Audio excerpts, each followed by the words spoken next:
안녕하세요. 오늘도 사연 살롱을 찾아주셔서 감사합니다. 사연을 보내는 저는 작은 1인 공방을 운영하고 있는 30대 중반 기혼 여성이에요.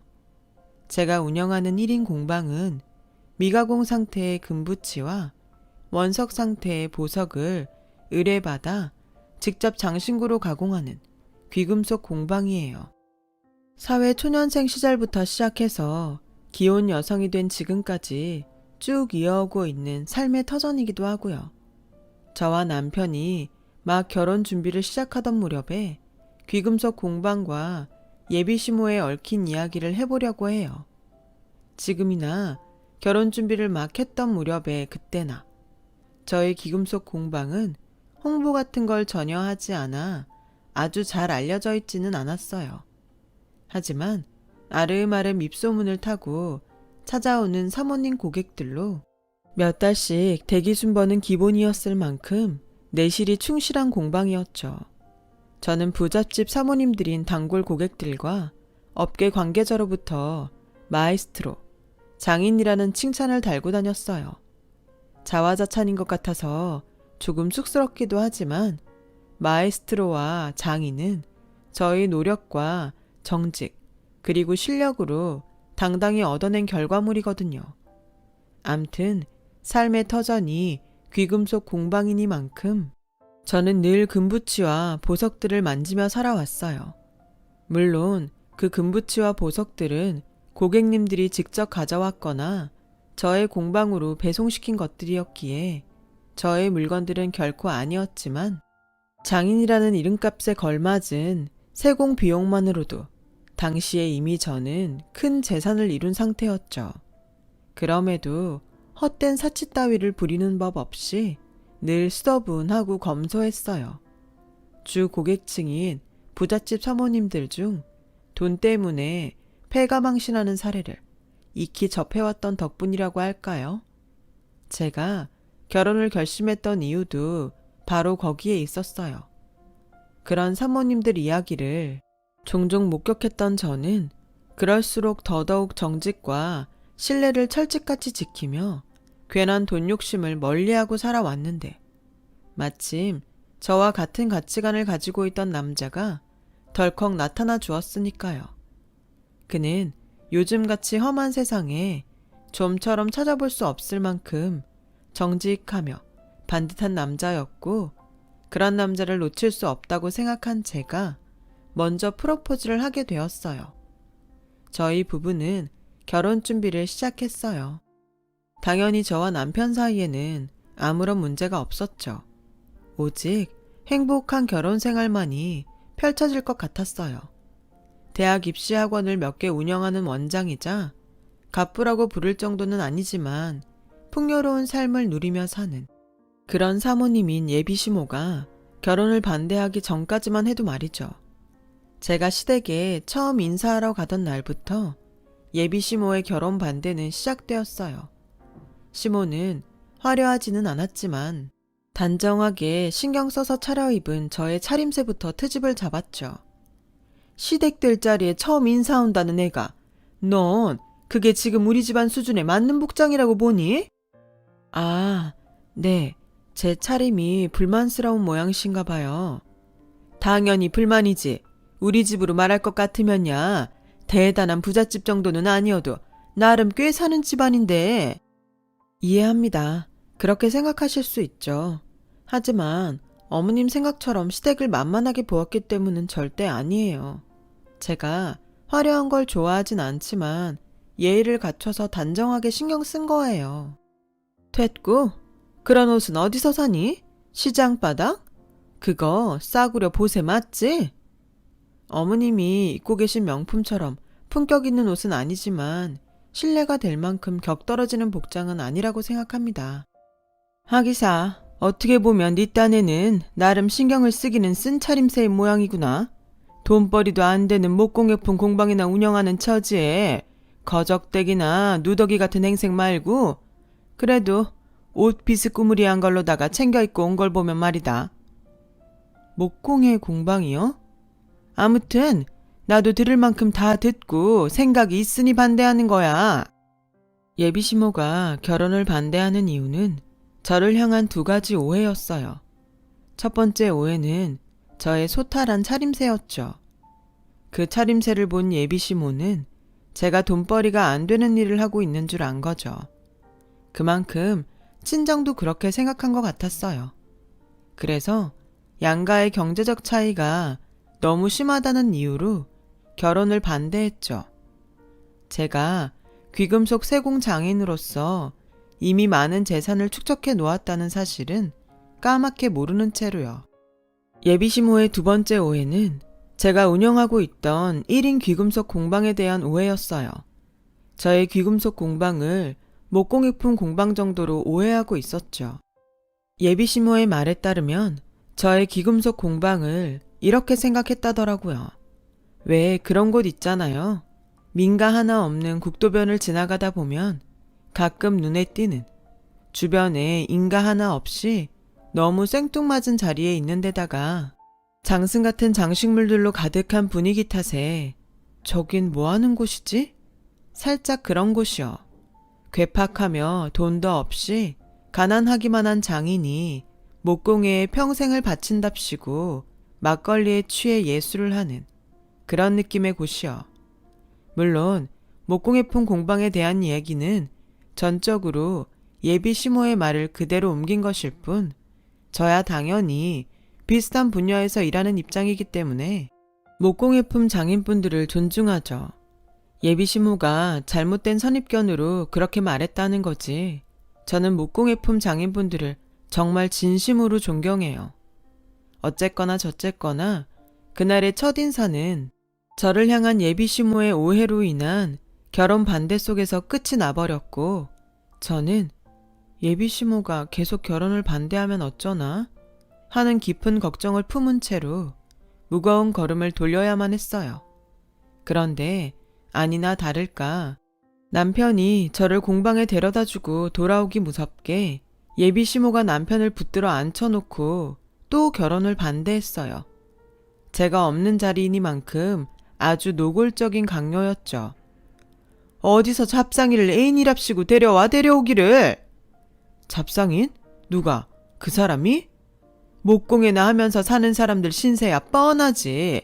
잘 돼봤자 고속도로 휴게소 좌판에서 쌀데기 없는 것들이나 팔 것이고 그나마도 잘못되면 국도변에서 지나가는 차들이나 억지로 붙들어 세워놓고 복졸이니 주걱이니 비싸게 강매하는 잡상인 꼬라지일 것이고 어디 엄마 말이 틀렸다든? 뭔가 좀 선입견이 되게 심한 모양인데 설사 목공예품 장인이라고 쳐도 엄마 말처럼 나쁜 게 아니에요. 선입견이 아니라 엄연한 사실이야. 그러니 잡상이 같은 여자 말고 번듯한 집에서 잘 배우고 차만 찾아 다시 만나서 결혼할 생각이나 해. 결혼을 할 거면 우리 집안 수준에 맞는 자제를 며느리로 드리라고. 그만 좀 해요. 아무리 아들이라지만 막 실망감 들려고 그런다 정말. 어쩌겠니? 실망해도 별 수 없는 일인 것을 내 눈에 흙이 들어간다고 해도 이렇게 수준 차이 많이 나는 결혼은 절대 반대니까 그렇게 알아. 내가 엄마 혹시나 돈 보고 결혼 허락할까봐 그 사람 재산 얘기 잘 안 하려고 했는데 그렇게까지 덮어놓고 반대한다면야 어쩔 수 없지 뭐. 솔직히 굳이 따진다면야 한참 모자란 쪽은 우리 집이지. 그 사람 통장에 들어있는 현금만 해도 엄마 학원이니 뭐니 내 재산까지 다 포함한 우리 집보다 훨씬 많을걸? 그리고 그 사람이 얼마나 인정받는 장인인지 알면 이런 얘기 절대 못해요. 꼴랑 목공의 공방이 돈이 있어 봤자 푼돈이나 되려고? 엄마는 학원 원장이면서 사람이랑 대화하는 태도가 왜 그래? 그런 태도로 학생들 어떻게 가르쳤지? 제발 사람 말 좀 제대로 들어요. 내가 계속 얘기했잖아. 지금도 얘기하고 있잖아. 목공의 공방 아니라니까. 아니면 어디 시골 구석 한지 공방 뭐 그런 거라디? 그래 봤자 거렁뱅이 신세 거기서 거기지 뭘. 일단 가서 봅시다. 직접 눈으로 보자고요. 입으로 100번 말해봤자 어차피 안 믿을 테니까. 며칠 뒤 남편이 예비시모를 직접 데리고 저의 귀금속 공방을 찾아왔어요. 예비시모의 오해와 결혼 반대를 불식시키기 위한 일종의 견학 차원이었죠. 그렇게 저희 공방에 견학 오게 된 예비 시모의 눈이 도착하기가 무섭게 휘둥그레졌어요. 저희 공방에 널려있는 금부치와 보석 무더기를 직접 마주하게 되었으니까요. 더욱이 부잣집 사모님들로부터 90도 인사를 받아가며 보석 세공사로서 존중받는 저의 모습과도 직접 마주하게 되었으니까요. 그제야 비로소 저를 향한 생각이 모두 오해였음을 깨달은 예비시모는 미안하구나. 내 생각이 짧았던 모양이야. 다 내 오해였고 그 점 거듭 사과하마. 아니에요.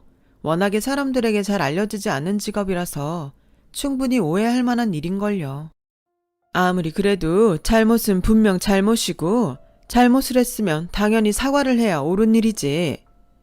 그렇게 말한 예비시모는 저에게 사과했고 저의 손을 덥석 잡아 쓰다듬어 주더라고요. 마에스트로라고 그러나? 특정 분야의 장인을 지칭하는 말말이다. 난 내가 사회적으로 이만큼 인정받는 마에스트로인 줄은 꿈에도 몰랐지 뭐니. 그저 좋아하는 일, 행복한 일, 정직히 열심히 해왔을 뿐인데요 뭐. 부끄러울 일 아니야. 되려 어깨 쭉 펴고 당당해야 할 일이지. 우리 며느님의 평생의 노력을 깎아내려서 미안해. 다시는 이런 일 없도록 반성하고 또 반성할게. 어머님. 그리고 이번에는 내가 먼저 부탁하마. 이렇게 모자라고 부족한 시애미를 용서하고 내 아들과 결혼을 해주련? 그럼요. 며느리가 되어서도 지금처럼 성실하게 살도록 노력할게요. 헛된 돈 욕심에 빠져서 남편에게 피해가 가는 일 절대 없을 겁니다. 저도 약속해요. 그날 저와 남편은 자신의 행동에 대해 깊이 뉘우치는 예비시모의 모습을 보며 안도했고 예비시모가 계속 반대하면 어쩌지 싶었던 저의 고민 또한 하늘 멀리 날아가 버렸죠. 이후로도 한동안 예비시모는 훌륭하고 자애로운 시어머니의 모습이었어요. 결혼을 준비하며 난관에 부딪힐 때마다 늘 저에게 힘이 되어 주었거든요. 본인이 언제 결혼을 반대했었냐는 듯 마치 친정엄마처럼 친근하고 살갑게. 하지만 부잣집 사모님들을 주 고객으로 둔 귀금속 공방을 운영해오며 이거 하나만큼은 분명하게 알고 있었어요. 돈에 눈이 먼 사람들은 아무리 착한 척을 해봤자 착한 사람 가면 뒤로 숨겨놓은 칼날을 언젠가는 반드시 들켜버리고야 만다는 깨달음이었죠. 예비시모가 딱 그랬어요. 저를 업신여기며 결혼을 반대했던 일을 뉘우치던 모습부터 친정엄마처럼 자애롭고 살갑게 저를 대하던 행동들까지 모두 다 연기였어요. 저희 공방에 견학을 오던 순간 휘황찬란한 금부치와 보석덩이들을 마주하며 돈 욕심에 빠져버렸다는 사실을 감추기 위한 연기 말이죠. 그런 예비시모의 흑심이 드러나던 때는 제가 직접 만든 폐물을 예비시모에게 선보이던 날이었어요. 당시 저는 제가 직접 만든 결혼 폐물을 예비시모에게 선보이면서 또 하나의 폐물 세트를 꺼내 놓았어요. 폐물 한 세트는 남편과 예식장에서 교환할 반지가 포함된 폐물이었고 두 번째 폐물 세트는 예비시모의 선물이었죠. 다만 재벌집 결혼식만큼 휘황찬란한 폐물까지는 아니었는데요. 바로 그 재벌집 결혼식만큼 휘황찬란한 폐물은 아니다 라는 지점에서 결혼을 반대하던 예비시모가 돈 욕심으로 인해 결혼을 찬성하게 되었다는 검은 속셈이 분명하게 드러났어요. 예비시모는 제가 꺼내놓은 두 폐물 세트에 대해 하찮다는 태도로 일관했거든요. 심지어 그 두 폐물 세트는 제가 직접 가공한 일종의 작품인데다가 너무 사치스럽지도 않으면서 격식 차리기에 훌륭한 수준의 폐물 세트였는데도 말이죠. 제가 그런 내용을 아무리 설명해봤자 예비시모는 듣는 둥 마는 둥 하더니 대뜸 솔직히 많이 불쾌하구나. 네? 며느리가 될 자리가 못 사는 가난뱅이 처지도 아니고 시댁이랑 시애미를 얼마나 만만하게 봤으면 꼴랑 이따위 하찮은 걸 폐물의 선물이랍시고 들고 오기를. 그러니까요. 그게 어머님, 다시 잘 설명하자면 보기보다는 많이 귀한 폐물들이거든요. 일종의 작품격인 폐물이기도 하고요. 가격대도 저희 결혼에 격식 차리기에는 아주 훌륭한. 공방에 널려있는 귀금속들은 전부 어디다가 꽁꽁 꼽을 쳐놓고는 겨우 이딴 걸 가져오고서는 아주 너만큼은 못 사는 시댁이라고, 너만큼 떵떵거리며 살지 못하는 시엠이라고 나를 그렇게 업신여기지 않는다면 있을 수 없는 일이야. 시어머니는 저희 귀금속 공방에 있는 금부치와 보석들이 전부 저의 것이라고 생각하는 것 같았죠. 하지만 사실은 전혀 다르거든요. 그 금부치와 보석들은 모두가 고객들의 소유물이거든요. 제 공방 오시면 사람들 대부분 그 귀금속들이 다 저의 것이라는 오해를 하기도 하니까요. 하지만 실상은 좀 달라요. 이제 와서 또 무슨 핑계를 대려고. 내가 내 두 눈으로 똑똑히 본 것이라도 없어야 속아 넘어가지. 아니에요, 어머님. 정말이에요. 저는 세공사로서 세공 비용만 받을 뿐 세공 과정에서 발생한 금가루 먼지까지 하나하나 주인인 고객들에게 돌려줘야 하는 것이기도 하고요. 네가 시애미를 아주 바닥까지 무시하려 드는구나. 내가 이래봬도 고3들 숱하게 명문대 보낸 학원 강사 출신 원장이야. 배워도 너보다 몇 배는 더 배웠고 어디 가서 무시당할 사람은 아니란 말이다. 근데 어디서 세상 물정 모르는 노인네 취급을 해 감히. 어머님, 진정하시고 제 얘기를 들어보세요. 얘기는 무슨 얘기해. 우리 집안을 얼마나 만만하고 저렴하게 봤으면 결혼 폐물까지 저렴하게 치를 생각을 한다던. 난 그게 불쾌해서라도 이 폐물 인정 못하고 받을 수도 없다. 그러니 이따위 건 내 눈앞에서 썩 치우고 생각이 있는 며느리라면 꼽을 쳐놓은 귀금속들로다가 제대로 된 폐물을 다시 만들어다 가져와. 그날 저는 정성스럽게 직접 만든 폐물을 선물로 가져갔으면서도 마치 무슨 죄라도 지은 사람처럼 시댁에서 쫓겨나듯 나와야만 했죠. 남편은 저를 공방으로 데려가는 내내 저의 눈치를 살폈어요. 낳아준 친엄마인 예비시모가 무척이나 나쁘끄럽다는 눈치였죠. 부끄러울 수밖에 없었던 것이 그날 저와 남편의 눈에 비친 예비시모의 모습은 돈에 눈먼 폐악질 그 자체였거든요. 결국 저와 남편은 이 결혼에 대해 진지한 고민에 빠지고야 말았어요. 서로를 너무 사랑하기에 절대 이별을 택할 수도 없는데 예비시모의 탐욕을 무릅쓰고 결혼을 감행해봤자 불행한 날들이 너무 뻔하게 그려졌기 때문이었어요. 저희의 사랑을 지키자면 예비시모와 의절하고 결혼을 하는 방법밖에는 없었지만 말이 쉬워서 의절이지 함부로 그럴 수 있나요? 그런데 어느 날 저와 남편이 예비시모의 거취를 두고 심각한 고민에 빠져있던 바로 그때 예비시모가 저의 공방에 불쑥 쳐들어와 떡하니 자리에 앉더니 이번에는 훨씬 노골적인 요구를 해왔죠. 며칠 고민이 많은 것 같아 내가 직접 준비를 해봤는데 이 정도 선에서 절충하면 결혼 전부터 서로 간에 마음 상할 일 앞으로는 절대 없지 싶구나. 그렇게 말한 예비시모가 대뜸 들이민 종이 한 장을 보며 저는 결심했어요. 예비시모와 어쩔 수 없이 의절을 해야만 하겠다고요. 대체 그 종이가 뭐길래 의절까지 결심하게 되었냐고요? 예비시모가 직접 작성해온 폐물 견적서였어요. 그것도 보통 견적서가 아닌 이탈리아 현지 장인의 수제 명품 견적서였죠. 그리고 이탈리아 장인의 명품 견적서에 적혀있던 금액은 일십, 백천만, 십만, 백만, 10억이요? 우리도 나름 뼈대 있는 집안인데 결혼 선물 겸 치르는 폐물이면 그 정도 값어치는 해야겠지. 진심이세요? 계산이 뭐가 잘못된 건 아니고요? 왜? 10억이 너무 약소하니? 하긴 나도 2배쯤 더 부리려다가 말았단다. 생각 같아서는 20억쯤 받고 싶은데 요즘 경제도 어렵고 어쩌고 해서 반 뚝 잘라 양보한 거야. 너희 결혼에 이 정도면 헐값이다.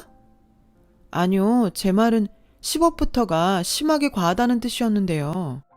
부자라며 마에스트로니 장인이니 떵떵거리며 산다며. 근데 이 정도도 못해? 차라리 처음 생각대로 20억짜리 견적 뽑아서 들이밀어야 시댁이 그렇게 저렴한 집안 아니라는 경고를 제대로 알아듣겠니?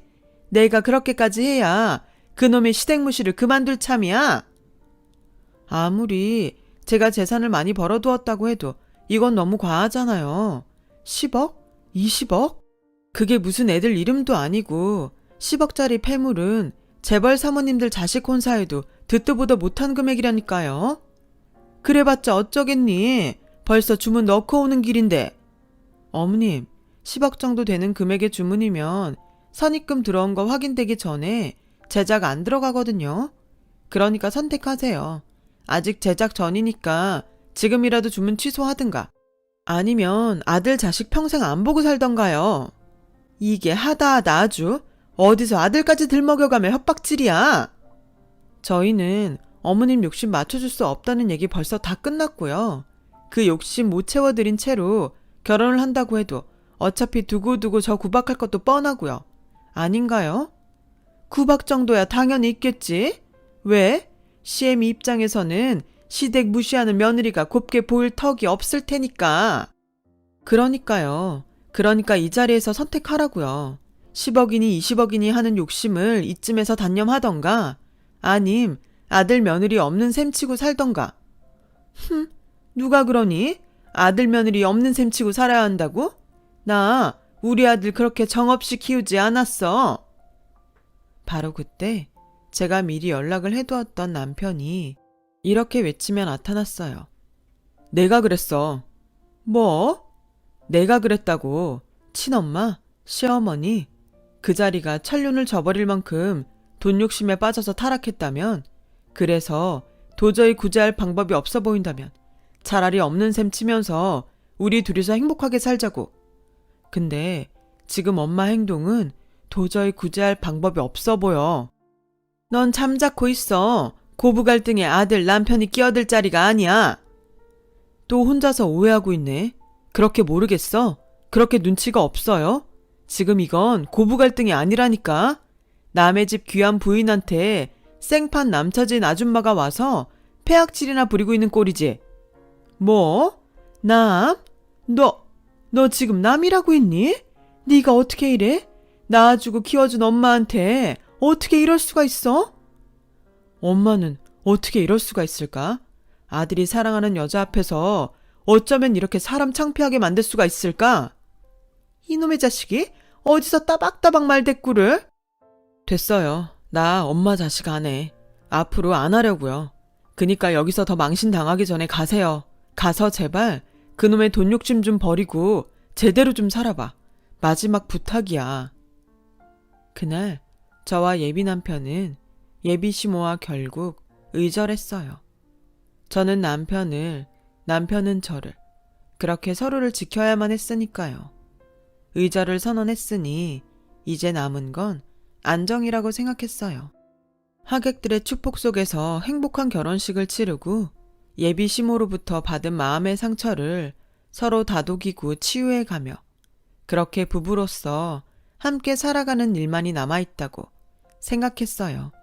하지만 예비 시모와의 의절로부터 채 며칠이 지나지 않았던 어느 날 저의 귀금속 공방에 도둑이 들었어요. 보안용 카드 키를 어디서 구했는지 바람처럼 나타났다가 사라진 도둑이 가져간 물건은 단 하나더라고요. 공방의 최골 단골 사모님이 세공을 위해 맡겼던 보석 5캐럿짜리 최상급 다이아몬드였죠. 그 5캐럿 최상급 다이아몬드의 당시 가격은 현금 1억 상당이었어요. 내심 지피는 구석에 있던 저와 남편은 설마 하는 심정으로 CCTV를 돌려보았고 늦은 밤 바람처럼 나타났다가 사라진 다이아몬드 도둑은 역시나. 미안해 정말. 남편 될 사람으로서 당신 볼 면목이 없다. 괜찮아. 당신 잘못도 아닌데 뭐. 어떻게 내 잘못이 아니야. 아무리 의절했다고는 해도 어쨌든 우리 엄마가 저지른 도둑질인데. 돈 욕심에 빠진 사람들은 원래 그렇더라. 그놈의 돈 욕심 때문에 결국 주변 사람들까지 상처 입히고야 말더라고. 그런 모습들 내가 많이 보면서 지내와서 잘 알아. 그니까 절대로 미안해하지 마. 당신은 피해자고 나도 피해자고 우리 둘 다 피해자일 뿐이니까. 피해자가 죄책감에 시달리는 법은 세상에 없어. 아니, 근데 도대체 어떻게 들어와서 그걸 가져간 거야? CCTV랑 보안이랑 철저하잖아. 내 말이. 저와 남편은 며칠 동안의 CCTV를 돌려봤어요. 마침내 단서를 찾아내었죠. 예비시모와 의절하던 날의 CCTV 기록을 통해서요. 예비시모가 10억 상당의 폐물 견적서를 들고 공방을 찾아왔던 날. 그때 이미 돈을 제대로 뜯어내겠다는 작정을 하고 쳐들어왔던 모양이더라고요. 제가 내어줄 커피를 직접 타고 있는 사이에 공방의 금고를 무단으로 열어 보안용 카드키를 주머니에 넣는 장면이 CCTV에 고스란히 찍혀 있었거든요. 그 장면을 보면서 이 예비시모라는 사람이 참 몹쓸 엄마라는 생각이 들었던 것이, 예비시모가 보안용 카드키를 훔쳐낸 금고의 비밀번호는 남편의 생일이었어요. 결국 예비시모는 그놈의 돈 욕심을 채우기 위해 끝끝내 자식마저 이용해버린 셈이었죠. 그걸 알게 된 남편의 실망이 하늘을 찌른 건 어찌 보면 무척이나 당연한 일이었고요. 저는 일단 차마 말을 잇지도 못한 채로 친엄마를 향한 실망감에 치를 떠는 남편부터 다독였고, 남편이 마음을 가다듬은 다음에는 다이아몬드의 주인인 단골 사모님에게 도난 사실을 고백했죠. 평소 저의 올바른 행실을 익히 알고 있던 단골 사모님은 감사하게도 저와 남편에게는 어떠한 잘못도 없다며 선을 딱 그어주었고, 저희 부부와 단골 사모님은 다이아몬드를 훔친 예비시모를 경찰에 신고하기로 뜻을 맞추었어요. 지극히 당연한 처사였고 정말 어쩔 수 없는 선택이기도 했죠. 1억짜리 다이아몬드가 저희 부부의 소유물이 아닌 만큼 부득이한 처사인데다가 자칫하다가는 세공장인으로 살아온 저의 평판을 심각하게 해칠 수도 있는 일이었으니까요. 한편 경찰에 신고를 마친 저와 남편이 예비시모의 행방을 수소문하던 그때, 예비시모는 다이아몬드를 팔아치울 금은방을 찾아 거리를 전전하고 있었나 봐요. 난관에 봉착한 모양이었고요. 출처도 불분명한 5캐럿짜리 고가의 다이아몬드를 감히 함부로 사겠다며 나서는 금은방은 없을 테니까요. 결국 숱한 금은방 주인들에게 문전박대당한 예비시모는 절치부심하며 전당포를 향했어요. 그 다이아몬드를 현금화할 수 있는 곳이라고는 전당포밖에는 없는 까닭이었겠죠. 그렇게 막 첫 번째 전당포로 들어가려던 예비시모의 앞에 누군가가 불쑥 튀어나왔고, 그 누군가의 모습을 마주하기 무섭게 예비시모는 사색이 되었어요. 누구겠어요? 경찰을 대동한 저와 남편이었죠. 경찰과 저희 부부를 마주한 예비시모는 잠시 당황하더니 불길하고 불안한 표정을 애써 지워가며 악다구니를 치기 시작했어요. 평생 안 볼 것처럼 굴더니만 이제 와서 무슨 염치로 내 앞에 나타난다든? 저희도 그러면 마음이나마 얼마나 편했을까요? 우리 눈앞에는 보이지 않을지언정 혹시나 어머님이 그놈의 돈 욕심으로부터 벗어났을지도 모른다는 희망이라도 있었을지도 모를 테니까요. 말 끝마다 그놈의 돈 욕심, 돈 욕심? 내가 이래서 너를 몹쓸년이라고 했던 거야. 입만 열어대면 시댁 무시에 시애미 무시가 매번 정도를 넘어서서. 그만하세요. 누구 잘못이고 누가 몹쓸 사람인지는 어머님 스스로가 벌써 다 증명해버린 상황이니까. 뭘? 내가 뭘? 저희가 경찰이랑 괜히 왔겠어요? 찾아가는 금은방마다 문전박대 당했고 결국 전당포밖에 갈 곳 없는 처지라는 거 모르고 왔을까요? 생사람 잡지 말거라. 난 그냥 지나가는 길이었어. 그래요? 이 얘기를 듣고도 그냥 지나가는 길이라고 우길 수 있을까요? 어머님이 쫓겨났던 금은방 한 군데서 경찰에 제보했어요. 수상한 여자 하나가 구매 내역도 입증 안 되고 보증서조차 없는 5캐럿짜리 다이아몬드를 팔겠답시고 온 금은방을 다 쏘다니는 중이라고. 아무래도 도둑 같다고요. 혹시 도난 신고된 다이아몬드 있으면 근처 전당포에 잠복 한번 해보라던걸요? 그런 위험한 물건을 취급하는 곳은 장물압이 아니면 전당포밖에 없으니까요. 증거 있어? 증거야 널리고 널렸죠. 귀금속 취급하는 공방에서 그 흔한 CCTV 하나 안 깔아놓았을까 봐서요. 제가 말을 마치기 무섭게 탄식을 터뜨린 시몬은 여전히 잘못을 뉘우칠 생각이 없다는 듯이 또 악다구니를 쳤어요. 부모 자식, 시부모 며느리 사이에 네가 어떻게 나한테 이럴 수가 있니? 어떻게 시애미를 감히 범죄자 취급을 할 수가 있어? 당신들 경찰 양반들도 마찬가지야. 시애미가 며느리 물건 좀 가져갔기로써니 멀쩡한 사람 뒤나 밟고 다니는 게 정당한 법이야? 내가 당신들 싹 다 인권유린으로 고소할 거야. 그러니까 썩 물러가서 다들 옷 벗을 각오로 기다리기나 해. 하지만 경찰들은 당신은 지금 절도 현행범으로 검거되는 거라며 계속 연행을 거부한다면 공무집행 방해 혐의까지 더해진다며 예비시모를 신사적으로 대했어요. 하지만 궁지에 몰린 예비시모의 폐악질은 그칠 기미가 보이지를 않았죠. 그래서 누차 설명했잖아요. 공방에 있는 귀금속들은 모두 다 고객들의 소유물이고 저는 세공 장인으로서 공인비만 받을 뿐 세공 과정에서 나오는 금가루 하나하나 전부 고객들에게 돌려드려야 하는 것이라고요. 그러니 절도가 맞고 어머님은 도둑질을 저지른 게 맞아요. 또 결국 지금 이 상황은 어머님 스스로가 자초한 거기도 하고요.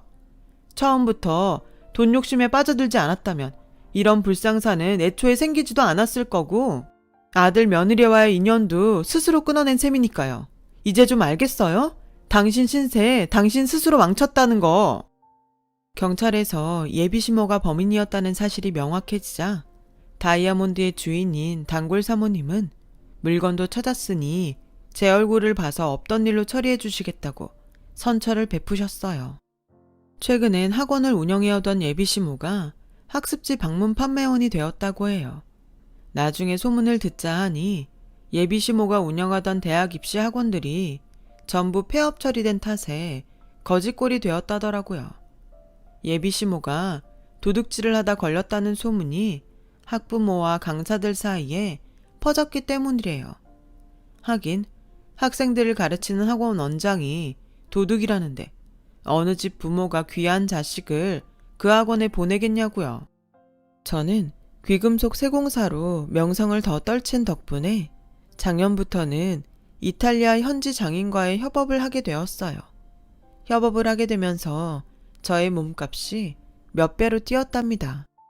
그리고 얼마 전 그 이탈리아 현지 장인으로부터 본인이 직접 세공한 고가의 장신구 세트를 친정 엄마의 생일 선물로 받게 되면서 저와 남편의 아이러니는 더 커졌죠. 좀 웃긴다. 뭐가? 의절한 당신 시어머니 생일이 장모님 생일보다 빠르잖아. 그래서 만약 의절하지 않았더라면 어쩌면 지금 이 선물이 우리 엄마의 생일 선물이 될 수도 있었던 거고. 그건 그렇지. 근데 결국 자업자득 아니겠어. 돈 욕심에 눈이 멀어서 스스로 팔자를 망친 건 본인이니까. 내 말이 그놈의 돈 욕심이 뭐라고. 참. 그래서 나도 아이러니해. 하기사 덕분에 이거 하나는 더 확실하게 깨달았지 뭐. 늘 금부치와 보석을 가까이 하며 사는 만큼 헛된 욕심은 더더욱 경계해야 한다는 거. 제 이야기를 쓰면서 보니 정직하게 살아야겠다는 마음가짐을 다시금 되새기게 됩니다. 제 긴 사연 들어주셔서 감사합니다. 항상 건강하시고 번쩍번쩍 금길만 걸으세요. 모두들 행복하셨으면 좋겠습니다. 여러분, 사연 댓글에 응원과 현명한 조언 부탁드려요. 좋아요와 구독은 저에게 큰 힘이 됩니다. 오늘도 좋은 일 가득하세요.